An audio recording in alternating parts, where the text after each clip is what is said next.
Ladies and gentlemen, hello, welcome back to my channel. So in this video, let's read on Jason Jolkowski, who disappeared somewhere between his home and school where he went to meet his co-worker. So it happened in 2001 in USA. Alright, so let's have a look. What really happened with Jason?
So what I see here is that Jason left his home in the calm morning light, walking toward his old school just a few blocks away.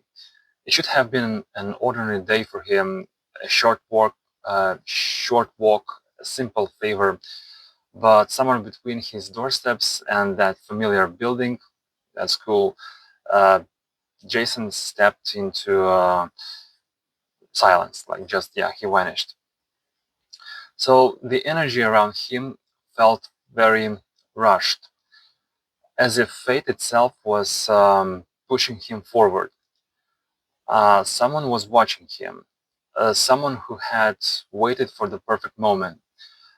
There's a sense of persuasion, uh, a voice, a presence that lured him closer under the illusion of help or any kind of opportunity. What followed was not random, it was deliberate. A meeting that turned into a trap. The person responsible carries authority and confidence. Someone who hides behind normality, just being a part of society, like pretending being a normal person. Um, Maybe even someone Jason trusted. So this person was someone who Jason trusted. There's a deep duality, light and shadow, innocence and manipulation. He didn't run, he was guided. And then everything changed. His soul feels very calm now, beyond the storm of confusion. But his message is very simple and very clear. Truth is hidden in plain sight.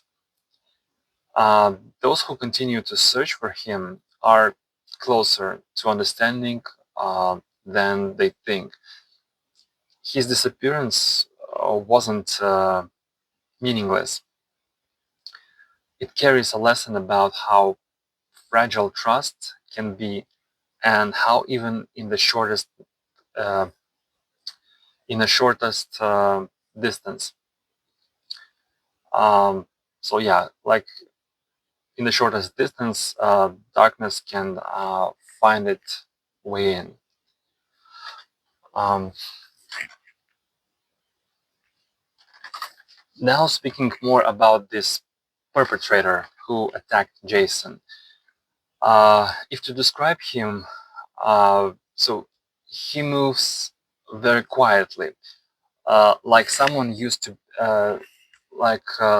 used to being overlooked. Medium height, neither imposing nor frail. He blends in easily.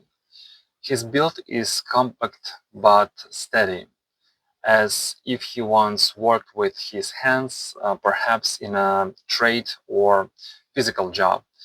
His presence carries the weight of control, not brute strength, the kind of authority that comes from confidence, not power. His hair is dark, possibly brown, with gray, uh, with gray beginning to show because of the aging. Kept short or unremarkable. The face is narrow, slightly drawn, with sharp eyes that rarely reveal emotions. Eyes that study, calculate, and stay still too long. There's something about his expression. He's polite, professional, even, but beneath that surface, uh, leaves a cold detachment. Um, he's not impulsive. He plans. The energy around him feels methodical, practiced, someone who done something like this before, or at least fantasized about it long enough to remove fear. Um, the connection to Jason doesn't seem random. There's an awareness, maybe from the community or workplace, but nothing deep, just enough uh, familiarity to lower defenses. Um, his motive isn't driven by rage or passion, it's control, curiosity mixed with a need to dominate or simply to test things, how far he could go unnoticed. There's a dual life here. Someone outwardly normal, maybe even respected, but inside detached from empathy. Um, he faded into the background like he was built for it. A ghost in daylight.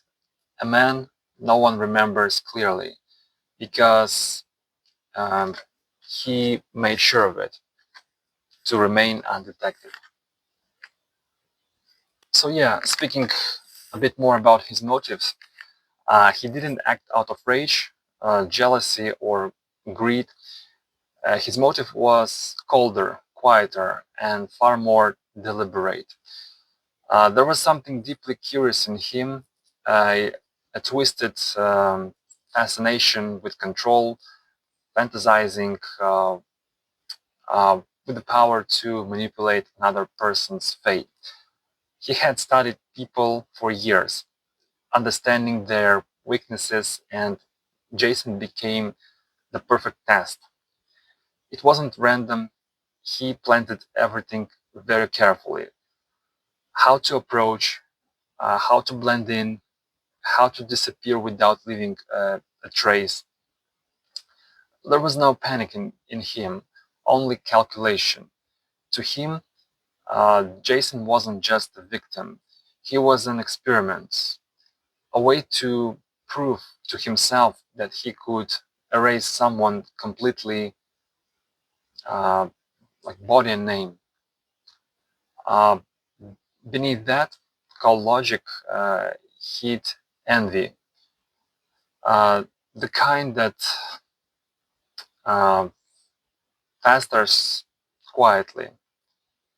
Jason was young, kind, full of light and potential. The man who took him was the opposite, bitter, broken, and hollow.